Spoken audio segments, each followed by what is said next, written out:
Inicialmente, vamos compreender por que esse mini curso aconteceu, ou está acontecendo, né? Esse ano, a gente fez um estudo na casa das parábolas de Mateus.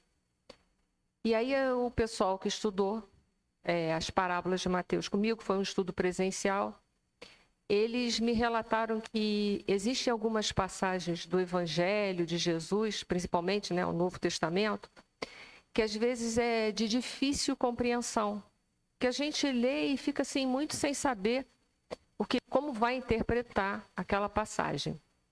E aí a gente conversou durante o curso todo e aí eu sugeri a eles que, por exemplo, tinha a passagem do Evangelho segundo o Espiritismo, capítulo 23, que é intitulado Estranha Moral, que ali existem muitas passagens para eles darem uma olhada, que são algumas das quais existe assim uma dificuldade de fazer a interpretação. Então eles gostaram, falaram que gostariam de ter essa aula presencial. Aí, como durante a semana para mim está muito complicado devido ao meu trabalho, vocês sabem que eu sou da área de saúde, então eu sugeri que a gente fizesse de 15 em 15, num domingo. Como é uma coisa rápida, a gente vai ver que são 4 aulas só, era fácil de equacionar e eu ficava kit com eles daquilo que eu tinha prometido que eu ia fazer, ok? Então, em cima disso, nasceu esse mini curso. É uma pequena reflexão, uma pequena interpretação que a gente está emprestando aqui essa manhã. Eu não tenho nenhuma pretensão de fechar o raciocínio ou a reflexão das passagens de Jesus, porque, além de Jesus utilizar as parábolas que dão margem, portanto, a muitas interpretações que são simbólicas, Jesus tem um linguajar em síntese, que permite com que a gente interprete de muitas maneiras, de uma forma ampla e aprofundada. Então, eu não tenho pretensão de fechar nada, eu vou seguir uma coerência. Eu trouxe um slide, mostrei as obras, eu vou trazer uma coerência de raciocínio, mas talvez uma outra pessoa estudando vai ver de um outro ângulo e que também vai ter uma sequência lógica, vai guardar um raciocínio correto. O importante é ser lógico, não pode assim, ter um pedaço aqui, daqui a pouco ali já não concaterna as ideias. Isso aqui não pode, porque aí foge, né? Mas não existe uma interpretação única. Por que falar de Jesus? Que é algo que eu gosto muito de falar. Gosto muito e preciso falar sobre Jesus. Primeiro porque na questão 625 do Livro dos Espíritos, Jesus foi apresentado para todos nós como modelo e guia da humanidade terrestre. Então, mais do que nunca, nós precisamos falar de Jesus, principalmente nesse contexto de conflitos que a humanidade terrestre está vivendo. Muitas pessoas às vezes me abordam e falam que parece que o ser humano está pior. Não sei se vocês já escutaram isso em muitos momentos. Nós não estamos pior. É um momento de conflitos. Se nós formos olhar para trás na história, quando a gente retrata o período de obscurecimento da Terra, de trevas, que foi denominado Idade Média, a insensibilidade do homem, tanto na parte sentimental quanto moral, era muito significativa, muito significativa. Se matava as pessoas por qualquer coisa, se fazia mal às pessoas por qualquer coisa. Matava-se as pessoas, se jogava na rua e ninguém importava, se passava por cima, a vida seguia. Isso era natural. A mulher não tinha direito nenhum de opinião. Nós não podíamos nos expressar, nós não tínhamos um raciocínio crítico, não tínhamos acesso a informação nenhuma. Nós não estamos pior, só que é um momento de conflito. Hoje, pela globalização, a gente tem as informações do mundo inteiro em segundos, coisas que a gente não tinha. Hoje, se a gente quiser se comunicar, por exemplo, com a China, que é 24 horas de diferença, a gente faz isso em alguns segundos. Liga, né? Vê a pessoa lá do outro lado. Então, veja, é a facilidade da comunicação que vai trazendo esse monte de informações. E o ser humano, por ainda nós, a grande maioria, não todos, sermos espíritos imperfeitos, infelizmente a gente gosta muito mais de notícia ruim do que notícia boa. Então, o que mais está sendo veiculado é aquilo que a gente procura. É isso que a gente precisa ver. Não se esqueça dos algoritmos, que quando você começa, você observa assim, por exemplo, Instagram, começa a procurar coisa de arte, né? Qualquer coisa, fotografias, por exemplo. Daqui a 1 minuto aparece uma série de coisas, aquilo é um turbilhão. Aí tu para de procurar uma coisa de arte, procura música clássica. Daqui a 1 minuto eles estão, entendeu? É o que a gente busca que eles vão colocar. Então, se a gente busca a teoria das conspirações, em 5 minutos eles vão te dar notícia falsa. Várias. Então, a gente está vivendo um período de conflitos. Os conflitos são principalmente ideológicos. Allan Kardec falou isso no livro A Gênese, quando ele vai retratar essa transformação que está ocorrendo no planeta, de provas e expiações para a regeneração, que começa no capítulo 16, 17 e 18 do livro A Gênese. Ele vai falar os maiores conflitos que nós vamos ter, os maiores problemas nesse período de transição planetária, os conflitos ideológicos. O que nós estamos vivendo hoje? Essa polarização de ideias, que virou guerra, né? Então, mais do que nunca, a gente precisa falar de quem? Do nosso modelo e guia para a gente pacificar o nosso coração, para a gente ter discernimento, para a gente aprender a ter misericórdia com as oposições. E às vezes são oposições mesmos, ou às vezes são oposições em relação ao que eu penso, tão somente. Então, a gente precisa procurar Jesus. Isso é de suma importância para a nossa evolução. Porque o que vai contar para a gente ficar aqui no mundo de regeneração é evolução moral, não é evolução intelectual. A gente vê pessoas que têm uma capacidade intelectual inenarrável, mas moralmente eles deixam a desejar, e muita coisa. Então, o que vai contar é a moralização. Ok? Diante disso, por que falar tanto do Evangelho? Então, o capítulo que está ali, odiar os pais, pai e mãe, né? Da estranha moral, que eu não sei se vocês desejaram trazer o Evangelho de vocês, que aí vocês podem fazer anotação no próprio Evangelho, né? O que a gente entende por estranha moral? Eu acho que isso é uma das primeiras coisas que a gente precisa pensar. Não sei se aqui tem uma canetinha, mas se não tiver também não é de suma importância, não. Eu não sei o que vocês entendem por estranho. O que é estranho para vocês?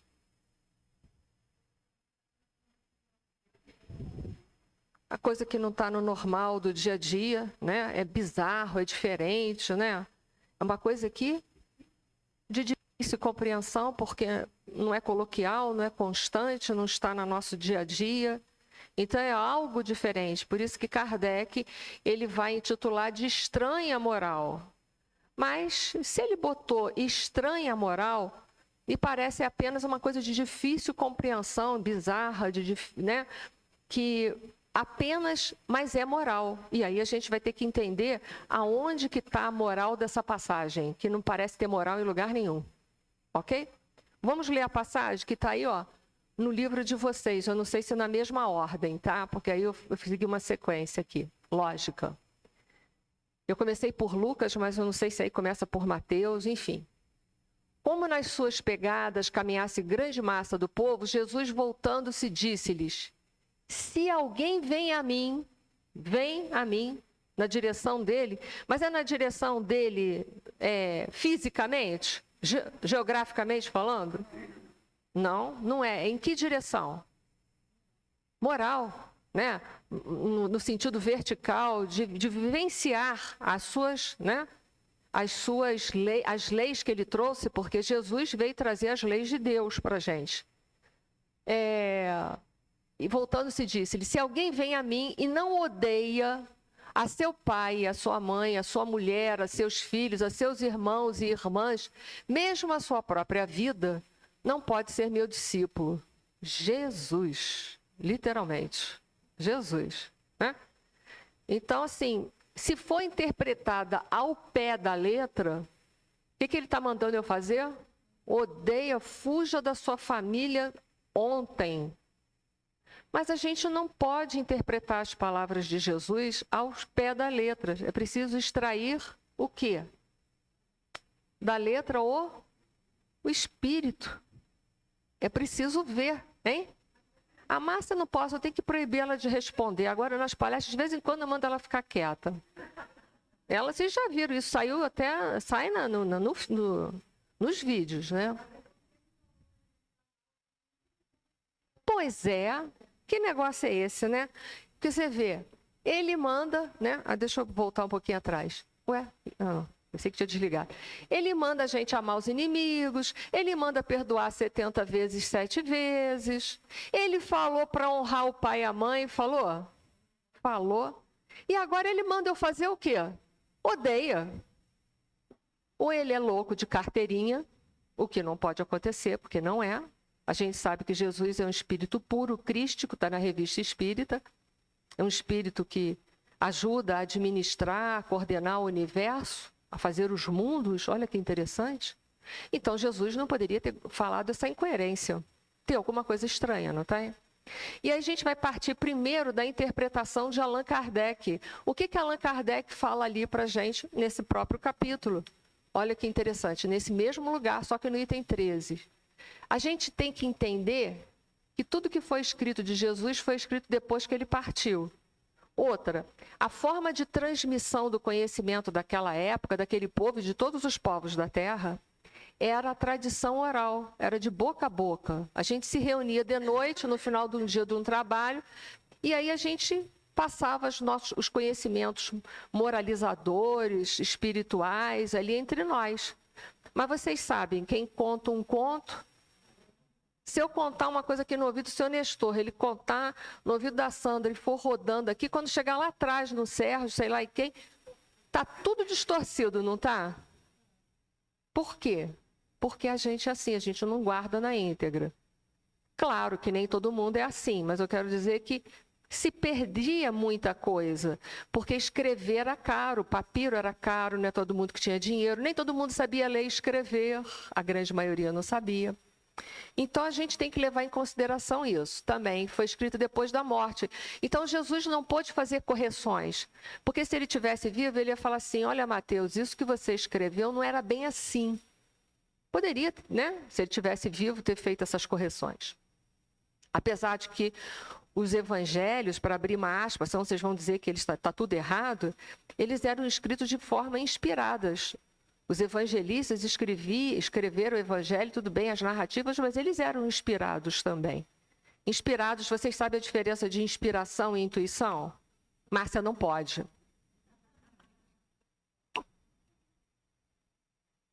Qual é a diferença? Isso. Inspirado ou intuído? Intuído. Inspirado é espiritualmente. O meu mentor pode me inspirar uma coisa, não pode? Enir, fala tal coisa, assim, esse assado. Lembra disso, Enir?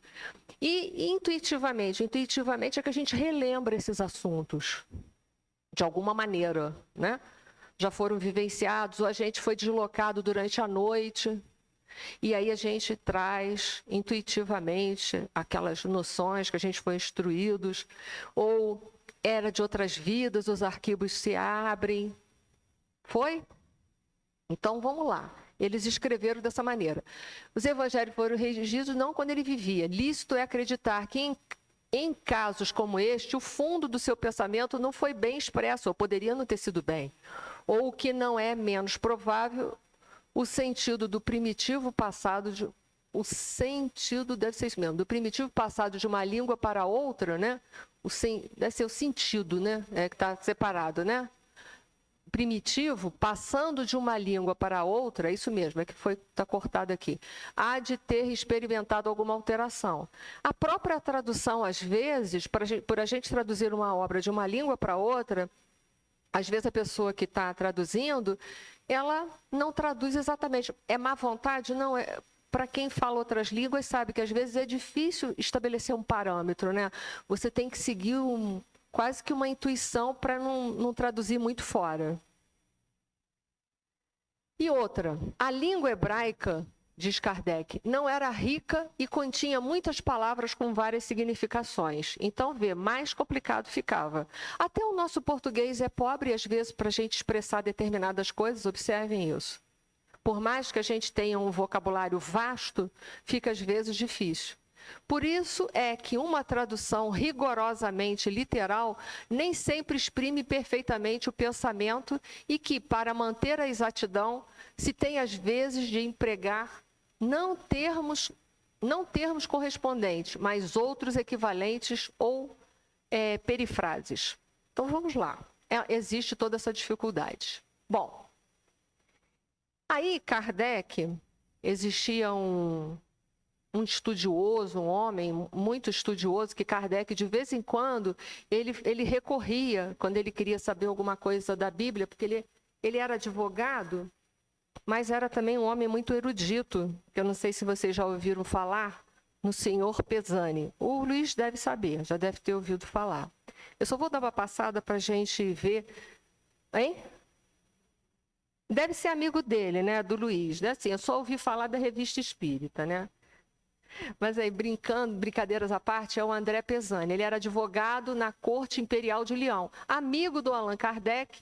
E na época de Kardec, ele lançou um livro, deixa eu ver se eu acho aqui, Teoria da Imortalidade da Alma. Deixa eu ver. Onde será que está? Ah, está aqui, ó. A Pluralidade das Existências da Alma. Eu botei ali que ficava mais fácil. E aí foi até motivo de um artigo da Revista Espírita de 1865, essa obra que é muito vasta. O Pesani, ele pega em várias culturas religiosas, ele vai estudar sobre a pluralidade da existência da alma, a reencarnação. E ele vai tirando de várias culturas, ele vai trazendo textualmente a prova de que eles eram reencarnacionistas. Olha que homem inteligente que era esse homem. Eu procurei esse livro aqui, mas eu só achei em francês. Existe em português, existe para comprar. É uns R$400, porque é um livro dessa grossura.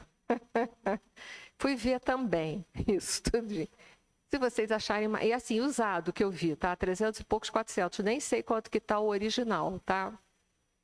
Então, quem quiser comprar, fica à vontade, pode me emprestar.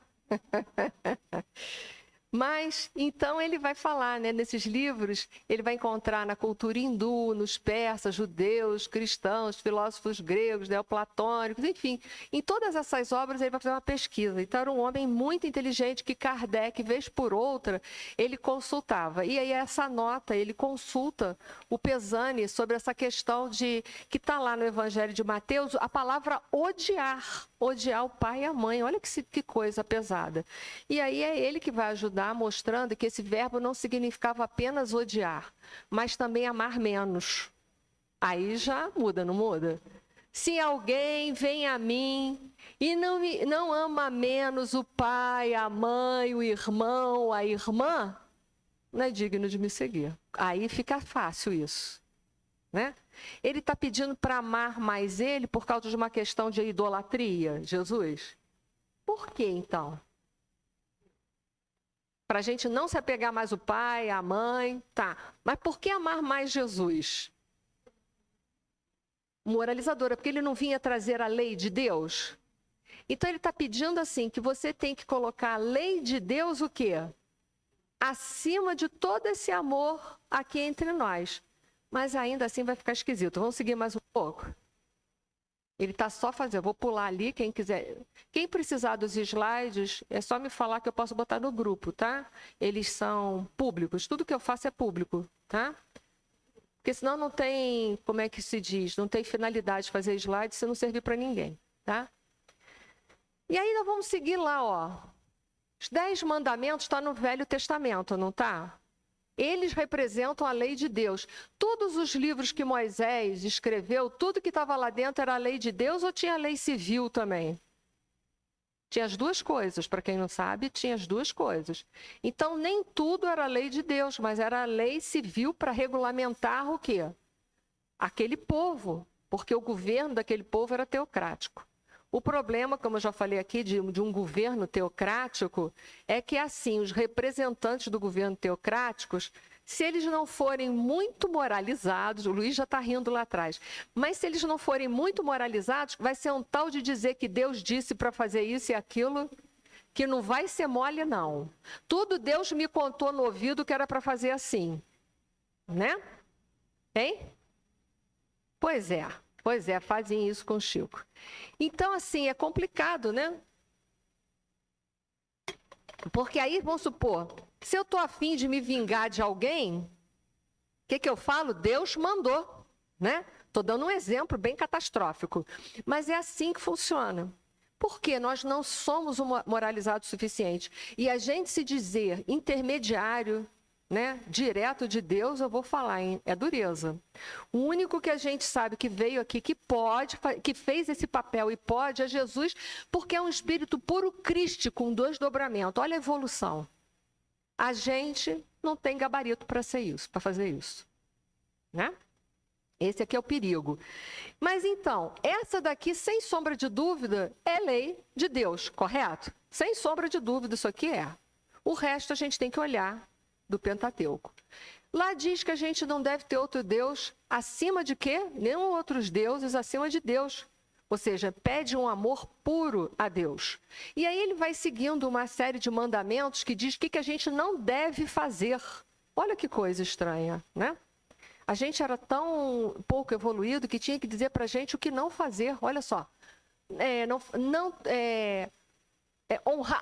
Honrar teu pai e tua mãe. Então tem que cuidar do pai e da mãe? Tem. Gostando ou não, tem. E as pessoas falam assim, mas isso é pesado dizer gostando ou não.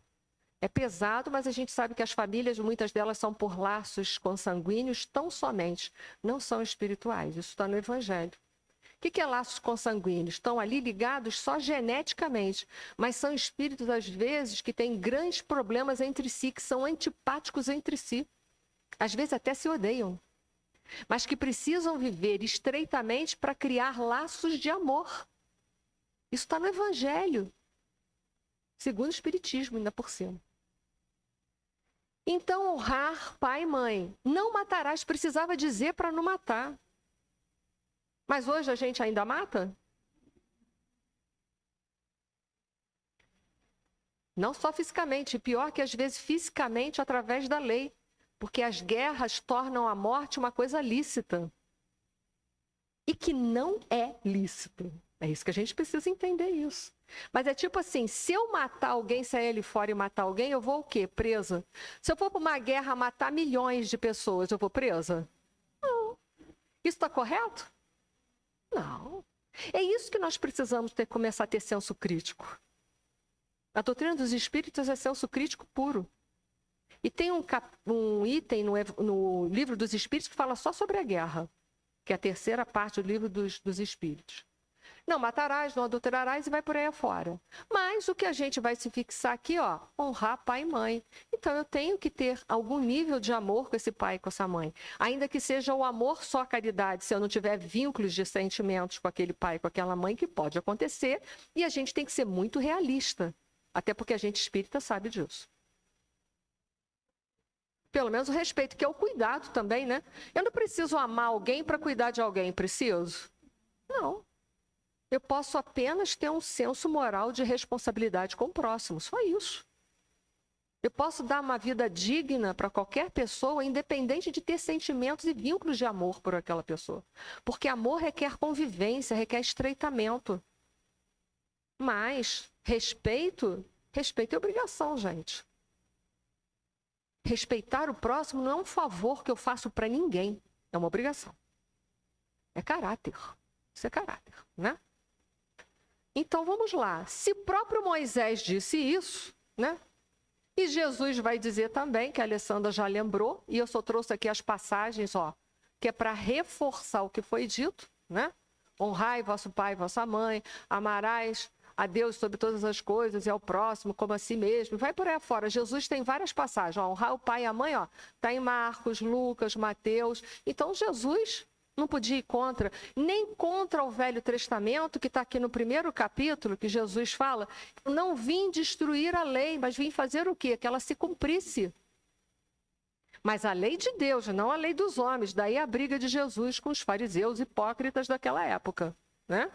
Era a lei de Deus que ele vinha fazer cumprir. Então é claro que Jesus não poderia ter se contradito. Aqui também eu vou trazer, Jesus resumiu toda a lei e os profetas em 2 mandamentos. Ame o Senhor teu Deus de todo o teu coração, ou seja, com todos os teus sentimentos, e de toda a sua alma e de todo o seu entendimento. É o primeiro mandamento. E o segundo, semelhante. Ame ao próximo como a si mesmo. É uma tríade, né? Então, claro que Jesus não mandou eu odiar pai e mãe. Amar menos. E amar menos é o que a gente vai ter que entender. Para a gente entender o amar menos, eu fui buscar algumas obras complementares, como essa obra do Emmanuel, Psicografia de Chico Xavier. Caminho de Volta, capítulo 34, Familiares Divergentes. E ali, em dado momento desse capítulo, pergunta-se assim, seria justo deixar a família, o pai, a mãe, etc. e tal, né? Os familiares divergentes, seria justo deixar os familiares divergentes entregues a si mesmo, pois não nos esposam os pontos de vista? Seria melhor discutir com eles, lutar pela verdade? Vou explicar. Emmanuel, é porque eu pulei, né? Deixa eu chegar lá em cima. Emmanuel começa a falar dos parentes que a gente, da família, das pessoas que divergem das nossas ideias, das nossas religiões, por exemplo. Eu, por exemplo, eu sou espírita, mas sou só eu que sou espírita, minha família é católica. Aqui deve ter semelhante, Marli, deve ter mais aqui, né? Tem mais pessoas, provavelmente, né? E até porque que bom que a gente mora num país, né, que é livre para a escolha de religiões, graças a Deus. Porque a gente precisa dessa diversificação para crescer. Imagine um país com uma religião só. Nós não íamos poder, talvez, ser espírita, já pensou? Se o país não fosse espírita, nós não íamos poder. Vocês gostariam de deixar de ter a religião de vocês? Né? Então, assim, ele começa a perguntar sobre essas lutas em casa, sobre essas ideias contrárias, porque uns são espíritas e outros não. Né? Você começa, às vezes, a surgir um certo embate. Não sei se foi assim com vocês no início. A família, às vezes, repreende. Mas você é espírita, é espírita isso, espírita aquilo, não sei o quê. Já vai para o centro, né? Enquanto que a gente não briga com a pessoa se ela vai para a igreja, se ela vai para o culto dela, mas começa a haver divergências. E aí, eles perguntam sobre esses familiares divergentes, que divergem dos nossos pontos de vista, às vezes não só religiosos, mas também ponto de vista moralizador, que a gente também não pode deixar de levar em conta, porque dentro de uma família existem diversos níveis de moralização, diversos níveis de compreensão da lei, de justiça, de conduta. É ou não é? Para muita gente, o jeitinho brasileiro, que é aqui no Brasil, né? O jeitinho brasileiro é válido. Mas será que para todos daquela família o jeitinho brasileiro é válido? Estou me fazendo entender? Né? E às vezes vai haver divergências dessas opiniões dentro da própria casa. Vai ou não vai? E aí, não, mas que você é bobo. Por que você não dá um jeitinho? Passa o teu currículo por debaixo da mesa, vê se o teu pedido é entregue primeiro, e não sei o quê. Você fala assim, não, mas eu não quero fazer isso. Isso está errado. Você não está afim de comer essa fruta, vai lá na casa do vizinho ali, só pular o muro, ele nem vai ver, fica nos fundos, pega a fruta. Não, eu acho que eu devo pedir ao vizinho para pedir a fruta. Não, que bobagem, ele nem vai ver, tem tantas lá no pé, só tu pegar assim, ele nem vai ver. Espera uma hora que ele não está em casa. E às vezes alguns dos familiares não concordam com isso. Vocês já devem ter vivido muitas coisas divergentes. E não é só religião, é conduta moralizadora que às vezes são diferenciadas, né? É aquela coisa assim, meu filho vai para a escola, bateu, levou. Filho meu ia falar, bateu, perdoa. É difícil? É. Se você não puder imediatamente, não haja batendo. Mas segura, vem para casa, depois a gente resolve esse problema emocional. O que não pode é bater, levar. Porque bater ou levar é lei que Jesus trouxe para a gente ou é pena de talião? Né? Então, entenda, são divergências de opiniões. E aí vão surgir questões que eles vão fazer, né? pro Emmanuel lá, seria justo deixar os familiares divergentes, entregues a si mesmos, pois não nos esposam os pontos de vista? Seria melhor discutir com eles, lutar pela verdade? Será que eu devo converter os meus parentes em espíritas? É uma pergunta, né? Obrigar eles a ser espíritas a partir de hoje? Vocês acham isso? Que isso é correto? Você gostaria de ser obrigado a ser de outra religião? Se você não quer para você, na medida da lei de Jesus, não deve fazer com o outro. Por isso que nessa polarização a gente tem que aprender o respeito. Eu posso discordar da ideia dos outros à vontade. Eu só não posso fazer disso uma discórdia. Mas discordar eu posso. Até porque a gente não precisa ser máquina. E aí o Emmanuel vai começar a dar uma série de orientações embasadas no Evangelho de Jesus. Não menospreze os familiares que a lei divina te confiou, até porque a gente não está reencarnado ali por um acaso. Quanto puderes, auxilia-o na compreensão. Quanto puderes, né? Porque quando você vê que vai correr para o terreno da contenda, da briga, para ali, porque isso não é cristão. Auxilia-os na compreensão gradativa da evolução da vida. Então, às vezes, mais ensino do que muita falação. Quando Jesus nos adverte a deixarmos, aí ele vai entrar na questão, os pais, os entes amados, para conseguirmos ser seus discípulos, está no capítulo em questão, não nos induzia a abandoná-los, e sim nos pedia renunciarmos à felicidade de ser por eles compreendidos. Olha aí. Abandona essa ideia de ser compreendido. Como a gente precisa ser aceito pelas pessoas, não é? Abandona isso, desapega disso. Você tem certeza que você quer seguir Jesus através da doutrina dos espíritos? Fica firme. Mas não espere que ninguém compreenda as suas decisões. Segue. Então, abandona a ideia de ser compreendido de modo a amá-los mais profundamente, qual ele, Jesus mesmo, o próprio Cristo, nos ama e sempre nos amou. Porque Cristo ama todo mundo, espírita, não espírita, budista, católico, não sei mais o que, vai fala em qualquer religião, ele ama. Até porque Cristo não era cristão, Buda não era budista. Né? Isso foi depois a gente que foi inventando essas coisas. Então, eu só quero que vocês gravem isso aqui, ó. Felicidade por ele.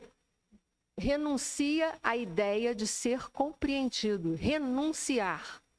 Se desapega das expectativas. É o que ele está pedindo, tá bom? Vamos gravar isso? E vamos seguir? Seguindo Emmanuel ainda, ó. Honrai o pai e a mãe. Honrai pai e mãe. Está no Êxodos. É a lei da primeira revelação.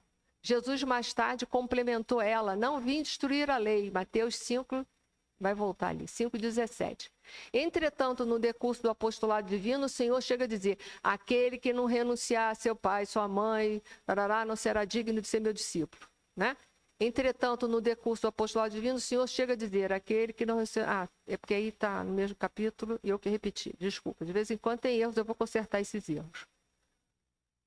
Bom, ao primeiro exame, surge aparentemente desarmonia nos textos da lição. Contudo, é preciso esclarecer que Jesus não nos endossaria qualquer indiferença para com os benfeitores terrenos que nos ofertam a bênção do santuário físico. E mais ainda, a gratidão que a gente tem que ter pelos pais, se eles foram bons ou se eles não foram, é eterno. Porque eles deram uma coisa que a gente não pode comprar. A vida. Ponto final. Acabou. Não tem credit card que compre. Né?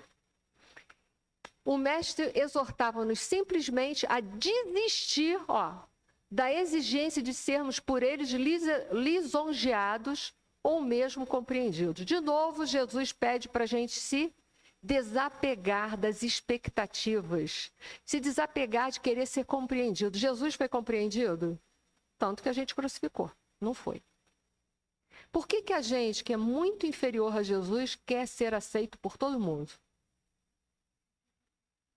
Porque a gente é pequeno e é muito egóico, né? Adora ser bajulado, que é a lisonja ali que foi delicadamente colocada pelo Emmanuel, né?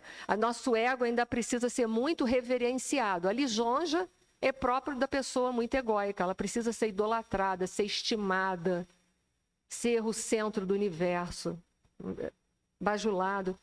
Tem uma pessoa conhecida que fala que tem gente que é a mesinha de centro do universo. Eu adorei isso quando eu ouvi, né? Mas tem gente que é a mesinha de centro do universo. Eu adorei essa frase, eu vou levar isso para o resto da vida. E prevenir-nos contra o narcisismo, porque é bem narciso, né? Querer ser o satélite, o centro da atenção do universo. Todo mundo rodeando você, você é o sol, né? E a gente não é. É Deus e é ponto final. Acabou essa brincadeira, né? E ainda o Emmanuel ajudando a gente a interpretar essa frase, né, de odiar, tarará, ele fala assim: sem Allan Kardec, não reconheceríamos que o divino benfeitor não nos solicita a deserção dos compromissos para com os entes amados, e sim nos convida a renunciar ao prazer de sermos entendidos de novo. Olha lá, de novo. E seguidos por eles de imediato, sustentando ainda a obrigação de compreendê-los e servi-los por nossa vez. Eles não precisam seguir a nossa fé nem as nossas ideologias, mas é a nossa obrigação cuidar. Acabou, ponto final. Ninguém precisa concordar com nada que a gente pensa. Até porque Jesus foi firme no que ele pensou até o final. Será que a gente seria tão firme assim até o final? Eu me pergunto isso todo dia. Será que na hora da minha provação maior, será que eu vou saber ser digna de seguir a Jesus até o final? Eu vou seguir mesmo de verdade? Eu vou acreditar mesmo em verdade? Basta a gente ficar muito doente. Quem já ficou aqui muito doente? A gente já começa a duvidar um pouco de Deus. E a pedir a Ele todos os dias para Ele nos curar. Se a doença veio, ela veio. Não significa que eu não vá buscar tratamento, tá? Não é isso. Mas é ter aceitação por aquilo que nos visita. Porque se nos visitou é porque a gente precisava por alguma razão.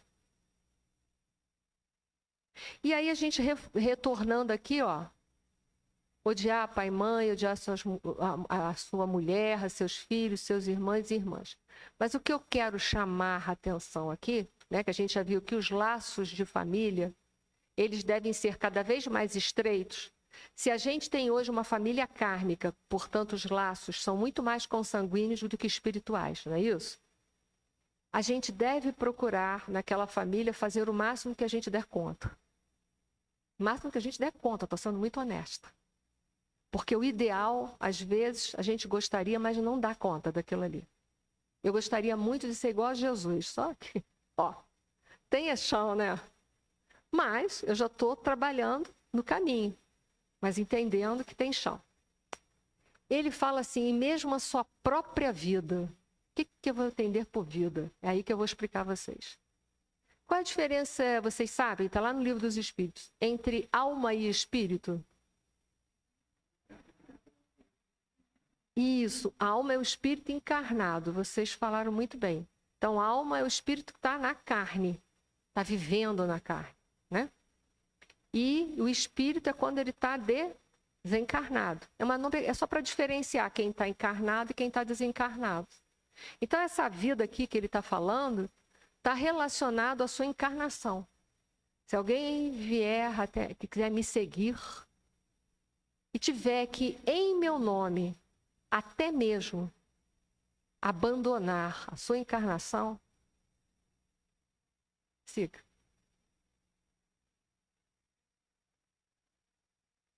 Então, vamos ver? Exemplos? Deixa eu ver se eu já estou nos exemplos, tá? A exortação desse capítulo, eu vou dar os exemplos, tá? Em colocarmos a lei de Deus acima de qualquer coisa. Acima de qualquer coisa. De qualquer coisa na vida tem que estar acima a lei de Deus. Então, não criem ídolos de pés de barro em lugar nenhum. Cuidados que a gente gosta de idolatrar pessoas. Sai fora. Nós todos estamos no mesmo caminho. É um capenga ajudando o outro a caminhar. Nós estamos assim. A vida espiritual acima da material. A individualidade acima da personalidade. Eu estou Enir, mas eu não sou Enir. Eu sou um espírito mortal que já tive muitas vidas e provavelmente ainda terei muitas outras, até chegar à condição de Jesus. Mas a gente se apega tanto nisso aqui, né? A questão de honra não vai passar por cima de mim, não. Né? Bobagem. Amanhã mesmo a morte passa e te carrega. E a tua personalidade ficou para trás.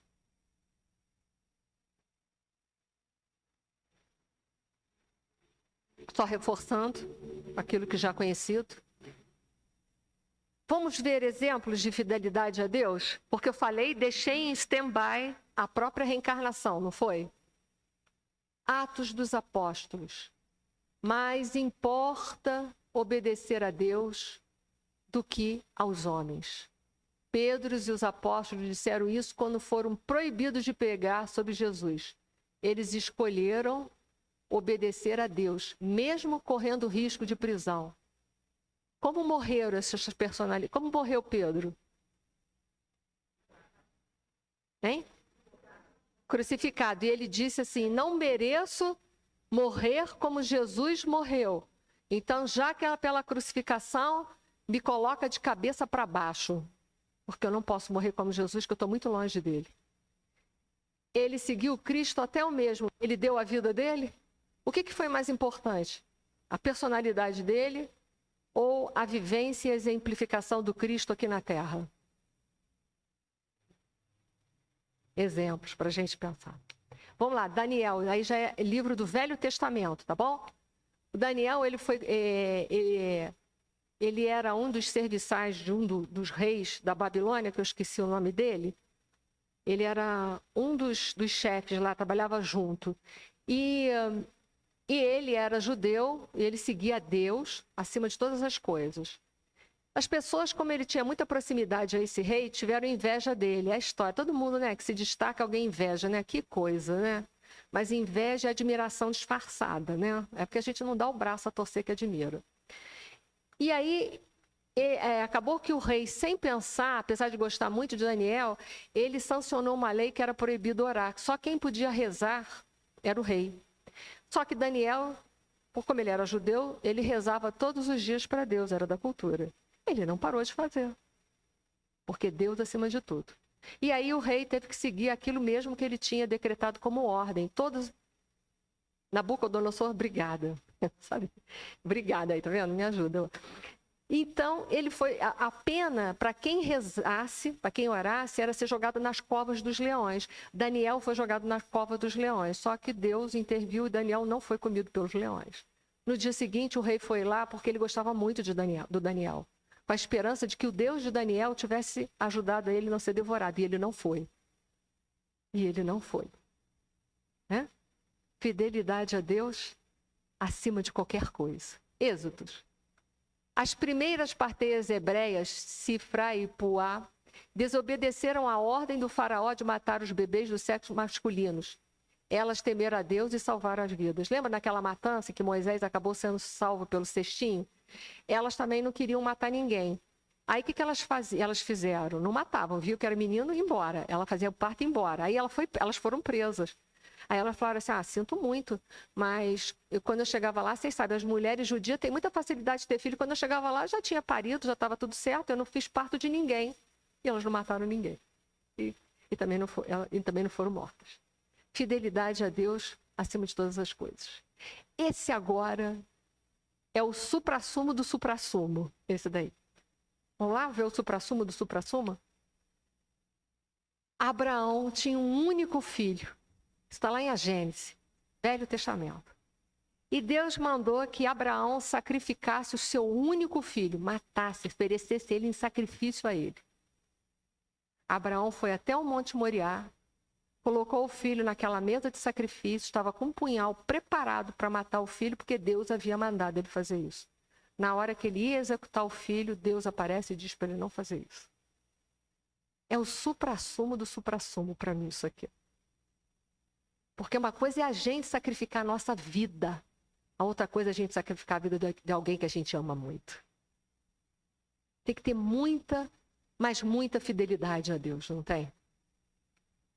Finalmente, Paulo de Tarso seguiu Cristo até o fim da vida, era doutor da lei. A família dele aceitou Paulo de Tarso? Não aceitou. Mas mesmo assim ele renunciou ao Cristo? Não. Seguiu até o final, morte por ter pregado o cristianismo, morreu decapitado. Leiam Paulo Estevam. Isso foi e é o que esse capítulo quis dizer para nós, tá? De amar e odiar. E para finalizar, que faltam alguns minutos só, consultem aí agora o último item dessa nossa conversa essa manhã.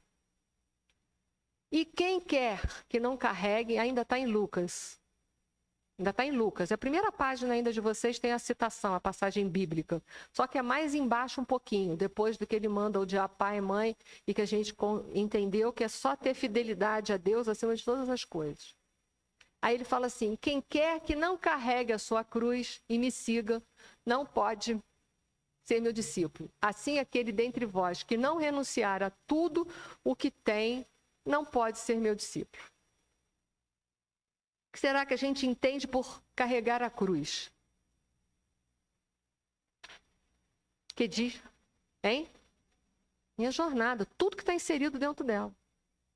Tudo que está inserido na nossa vida é bom para a gente.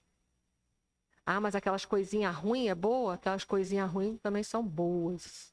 E aquelas coisas imensamente ruins também são boas. São. A dor é a benfeitora, como diz a Joana de Ângeles. Ela é a benfeitora porque ela vem converter, ela vem me trazer uma proposta de converter o mal que há em mim em bem.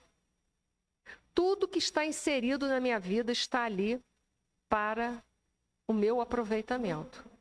Então, esse é o primeiro entendimento de tudo isso. Mas será que comporta mais entendimento de tudo isso? Vamos lá. Emmanuel falando sobre os discípulos. Os círculos cristãos, de todos os matizes, permanecem repletos de estudantes que se classificam de discípulos de Jesus, com inexcedível entusiasmo verbal, como se a ligação legítima com o mestre estivesse circunscritas a problemas de palavra. Basta dizer que eu sigo os ensinamentos de Jesus, basta saber eles. É preciso praticá-los. E a gente viu quantas renúncias que a gente teve que fazer no momento anterior. Há muitas renúncias a serem feitas. Há muitas renúncias para seguir a Jesus. Essas renúncias fazem parte das cruzes que eu preciso carregar durante a minha vida. A gente vem aqui nessa dimensão material para aprender a amar, mas não o amor que a gente conhece, que é o amor de condição. O nosso amor é condicional. Eu te amo pelo tanto que você é simpático à minha fala, à minha pessoa, né? Assim. Mas a gente deveria amar pelo tanto que o outro é tão ruim, rude também. Porque Deus nos ama com todas as qualidades que já temos e com todos os defeitos que já possuímos. Mas nós não amamos as pessoas com os defeitos que elas possuem. Então a gente se une muitas vezes aos outros na esperança de que os outros possam abandonar 100% os seus vícios e ser para a gente 100% as nossas vontades, não é assim? Só que na vida a dois isso é assim? Por isso que dizem, né, que nos casamentos, casa-se com os príncipes e depois descobre-se que tem o quê? Vocês que disseram, hein? Ó, a vida de cada criatura consciente é um conjunto de deveres para consigo mesma, para com a família de seus corações que se agrupam em torno de seus sentimentos e para com a humanidade. Então, a vida é um conjunto de responsabilidade que nós temos com a gente, que a gente tem com a nossa família e que a gente tem com a humanidade. Eu tenho responsabilidade com a humanidade? O que eu faço de errado afeta a humanidade? Se vocês têm dúvida, eu vou dar um exemplo. Quando eu poluo a natureza, eu acabo com o ecossistema da cidade onde eu moro, que interfere no ecossistema das cidades ao redor, do estado, dos outros estados, do país e do mundo. Nada que eu faço é só para mim. Nada. Não existe isso. Quando eu penso mal, mas eu não falo, mas eu penso muito mal, vibro muito mal, eu ajudo a perpetuar o mal? Eu tinha uma aluna que falava que era mais um tijolinho que a gente colocava nos umbrais. E é verdade. Porque quando eu vibro mal, eu ajudo a perpetuação dos umbrais que são regiões conscienciais, né? Dimensões conscienciais que envolvem o planeta Terra.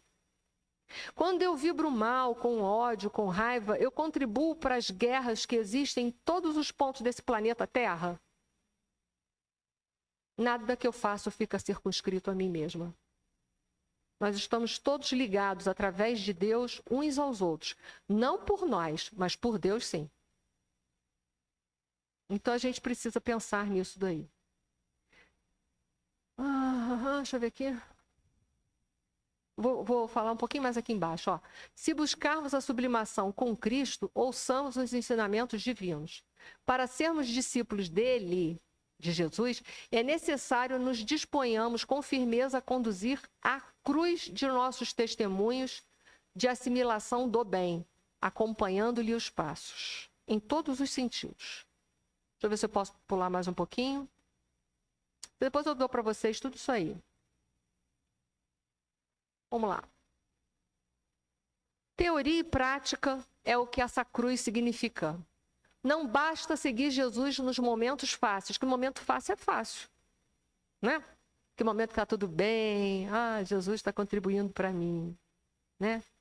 Esse negócio que Deus que me deu, quando eu olhei esse negócio no carro, eu falei assim, que Deus injusto, deu esse carro para essa pessoa, não deu carro para o meu vizinho, para o outro que anda a pé, né? Estou só brincando para fazer a gente pensar que Deus é esse, né? Mas enfim.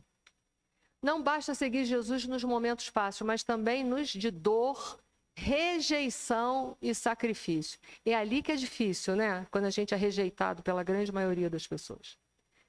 Quem não renunciar a tudo o que tem não vai poder ser de Jesus. Jesus está dizendo que nada pode ocupar o lugar de Deus em nossos corações. Nem bens, nem relacionamentos e nem status. Isso a gente já viu já no início. A lei tem que estar acima disso tudo. Renunciar não significa necessariamente abandonar fisicamente, mas é estar disposto a abrir mão, estar desapegado daquilo a ponto de poder renunciar. Lembra Abraão que foi mandado que o filho fosse oferecido? Ele estava disposto a abrir mão do filho, apesar de toda a dor que estava no coração dele. Mas aí ele não precisou, né? Mas ele estava disposto. É uma entrega radical, onde o Cristo se torna o centro da nossa vida. E o Cristo, propriamente não, as leis, né? Seguir Jesus exige reflexão, decisão, comprometimento real. Não é estar envolvido, mas é comprometido, né? E não seguir as coisas por um impulso de sociedade. Por um impulso pela sociedade, pelas massas. Um dia, talvez, a gente levantou a mão e falou assim, Barrabás. Mas é hora da gente pensar quais decisões que eu tenho feito na sociedade. Qual é a minha contribuição para uma sociedade melhor, já que eu digo que eu quero? Não é sobre perfeição, mas sobre prioridade. Quem é primeiro na nossa vida? As leis de Deus? As coisas materiais? A família? Ou o quê? Né? Isso é um quadro que a gente vai falar um pouquinho rapidamente dos desapegos. Os sentidos físicos, todos que a gente tem, o Luiz arranjou um monte ali para contar para vocês na aula passada. Então, vocês lembram daquela montoeira? Aquela montoeira também se engloba, tá? Eu vou ser mais simplista, vou falar só dos 5, tá? Que são os que mais berram para a gente. Todos os sentidos fazem a gente ter cobiça, né? A gente olha, cobiça. Cobiça a beleza dos outros, cobiça os bens dos outros, né? Pelo olhar. Pela boca também a gente é cobiçado. Tem tanta coisa gostosa no mundo, né? Que é uma tentação. Vontade de comer tudo que vê pela frente, mas nem tudo. Né? Gostamos muito de recebermos carinhos, de sermos bem tratados. Isso dá prazer? Dá. Os sentidos podem nos trazer muitos prazeres, não é verdade? Mas os sentidos também podem gerar a dor? Pode? Pode. Se alguém vem e me bate aqui, ó, bate com muita força, machuca, dói. Eu prefiro carinho do que apanhar, e vocês? Mas nem sempre a vida é carinho o dia inteiro, né? Às vezes a gente não recebe nenhuma batida física, mas a vida dá muita paulada na gente. Dá ou não dá? É isso que a gente precisa exercer a compreensão. Pelos sentidos da gente, a gente vai gerar os apegos, porque a gente começa a ficar dependente daquilo para ser feliz, não é assim? Numa paixão, a gente depende tanto do companheiro que a gente está apaixonada, não é? Ele se torna o centro do universo. Estou só dando um exemplo, não é assim? Os apaixonados. Por ele eu morro e me deixo morrer. Não é assim? Tudo para que a gente possa se sentir amado, muito amado, o centro, o mais importante de todos. Mas o que mais importa para a gente que está tentando se espiritualizar dentro dessa dimensão material é Deus, é o espiritualizar-se, é buscar os ensinamentos de Jesus. Porque o mundo material, a gente está aqui de passagem, a gente não vai ficar aqui. Aqui tudo é passageiro. Hoje amanheceu, logo mais vai escurecer e anoitece. Amanhã de manhã, amanhece. Aqui tudo é passageiro, dia e noite. Dor e alegria são passageiras. São passageiras. Ora, a gente está tão feliz, daqui a 5 minutos é uma coisa, é um mal-estar, é uma notícia ruim, é um problema sério. Isso aqui é um mundo da impermanência, que tudo passa. Se a gente deve buscar alguma coisa, é aquilo que me dá fonte eterna de bem-estar, que é as leis de Deus. Lembra Jesus e a mulher samaritana? Jesus fala para ela, se você soubesse quem tá te pedindo água, te oferecia a água da vida, que é aquela água que nunca mais vai ter saudade, você vai ter sede. Ela fala, onde que está a água? Mas essa água não é daqui. Essa água são os ensinamentos espirituais que nos completam interiormente, que nos mantêm firmes para aguentar todos os reveses da vida, porque viver nessa dimensão material aqui não é fácil. A gente está bem agora, daqui a 5 minutos, uma coisa muito ruim vem na nossa vida e a gente tem que dar conta daquilo ali. Viver aqui não é mole, não é mole, não é fácil. 1 minuto a gente tem saúde, 2 minutos depois a gente recebe um diagnóstico da nossa saúde catastrófico. E a gente tem que saber lidar com essa catástrofe dentro da gente. Mas se a gente se espiritualizou e se moralizou, a gente vai ter forças para passar por aquilo ali? Então isso é saber carregar sua cruz. Isso é estar desapegado. Isso é não estar vinculado à vida externa, às coisas externas ou às pessoas para ser feliz. Porque com Deus a gente está saciado, com os homens a gente vive com fome. Não sei se me fiz entender. Então, o apego vai gerar o quê? Os desejos intensos, os anseios intensos, as carências, o desespero por não ter, o sofrimento por não ter aquilo que a gente deseja, porque a gente ainda não está vinculado. Vai gerar frustração na gente, muitas vezes, se a gente não conseguir, vai. Da frustração nasce a cólera. A gente fica com raiva. Por que eu não tenho? Por quê? Aí começa a comparar. Fulano tem ou não tem? Por que eu não tenho? Mas se a gente está se espiritualizando, a gente entende. Eu não tenho porque eu não mereço ou eu preciso não ter no momento. Porque eu compreendo que eu sou algo mais do que essa dimensão material. E aí vai surgir a distorção da percepção, porque eu vou achar um absurdo o outro ter. Um afastamento do eu superior, eu vou alimentar minha consciência egóica, essa que gera o orgulho e o egoísmo, que são as 2 grandes chagas da humanidade, na qual eu preciso me libertar. Porque no orgulho eu acho que eu sou maior do que todo mundo e quero que todo mundo gire ao meu redor. E no egoísmo eu só penso nas minhas necessidades. Pouco me importa se outras pessoas sofrem ou não estão sofrendo. No egoísmo não teremos uma humanidade feliz. Uma humanidade em que a gente vai poder caminhar na rua e não vai ver mais moradores de rua, e não vai ver mais animais abandonados, e não vai ver mais a velhice abandonada, e não vai ver mais as crianças abandonadas. No mundo em que nós formos espiritualizados, essas coisas não acontecerão. E aí, nós vamos ficar tão envolvidos com as coisas da matéria que nós vamos ter a incapacidade de discernir. E aí, se nos oferecerem pão e circo, que eu acho que eu estou me fazendo entender, nós vamos aceitar e vamos ficar tão infelizes, porque aquilo me alimenta temporariamente. Porém, me impede de quê? De discernir. Isso é tão antigo que vive até hoje entre nós. E aí, perece o espiritual e acresce e cresce o material. Mas é isso que a gente quer? Né? Para finalizar, eu vou acabar de confundir a cabeça de vocês. Vocês me dão mais 5 minutos só? Eu adoro Koan, para quem não sabe. Eu adoro filosofia oriental, principalmente a ligada à China. Amo de paixão. Esse aqui é um Koan para a gente pensar. Vou contar para vocês, tá bem? Mas eu vou dar algum norte para vocês hoje. Ryokan, no Koan sempre tem um mestre, tá? Às vezes tem um discípulo ou tem uma outra pessoa, mas o mestre nunca falta no Koan.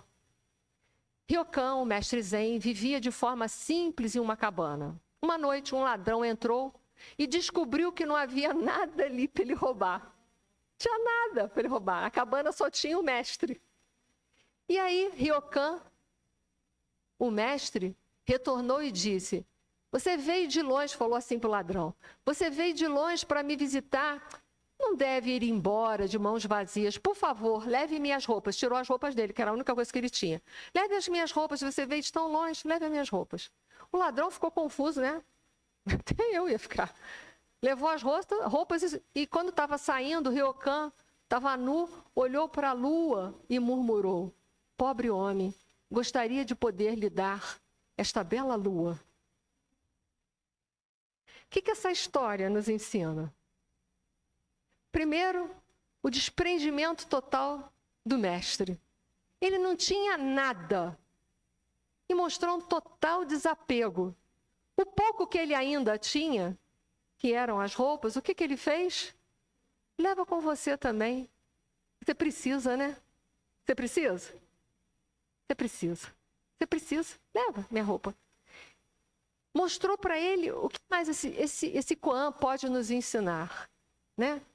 Ah, você veio de tão longe, não sai daqui, leva as minhas roupas, pobre homem. Olha, mostrou para aquele homem o que é misericórdia. A compreensão de que ele ainda precisa das coisas materiais ardentemente para viver dentro desse contexto humano. E, finalmente, antes do ladrão sair, ele deixou uma outra lição para o ladrão. Não só a lição do desapego, não só a lição da misericórdia, de saber enxergar no outro, que é um irmão que está um pouco mais na retaguarda. Nós temos tantas pessoas na nossa retaguarda, nós somos a retaguarda de muitas pessoas que já estão mais na frente, é ou não é? De muitos espíritos. Não só ele mostra essa misericórdia que é preciso ter, mas finalmente ele vai falar daquilo que a traça e o ferrugem não podem roubar, não é? Eu não posso te dar a lua, você não pode também roubá-la. Se eu pudesse até te dava. Mas mostrando que tem coisas dentro que nunca vão poder ser roubadas, que são valores reais, que vão acima da roupa. Quais são os valores que ninguém pode roubar de vocês? Vocês sabem? Conhecimento, o que mais? Vontade, inteligência, o que mais? A fé, o que mais? Amor. Ninguém pode roubar o amor que está no meu coração. Eu não posso dar o meu amor para vocês, nem vocês o amor de vocês para mim. Mas, em compensação, ninguém pode me roubar, né? Então, a lição dessa manhã ficou aí no finalmente do Um Koan, né? A gratidão é eterna. Na próxima aula, eu vou passando os dados para vocês no grupo, tá? Uma boa manhã para todos, de paz e amor, e que Jesus seja verdadeiramente o nosso modelo e guia. Beijo grande no coração.